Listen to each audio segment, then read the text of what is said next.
เมนูต้มไก่ได้หมดมีคนมากินต้มไก่ยังไงอ่ะโอ้ยคือว่าเขากินน้ำเด้อวันนี้เด้อ นิดหน่อยกินวะเจอข้าวคือกัน ใช่ไหมเพื่อนซุกหรือเปล่าป้าเฮ็ดเพื่อไก่อ่ะพี่หายต้มตักมาก็จะจับไก่มาต้มเองได้มาจักจุ่มจักหยาบโอ้ยเนาะหากินจีนเลยถูกแล้ว โทษเนาะ ไอ้จับไก่มากูไม่ได้กูจะได้ต้มมันมีแบงไง ไก่บ้านเจ้าบอกไก่มีขวบมาละเอามาต้มมันนี่ กูจะต้มไก่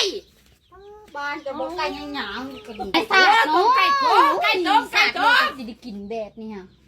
มึงเห็ดไก่กูตายไม่ใช่กูแม่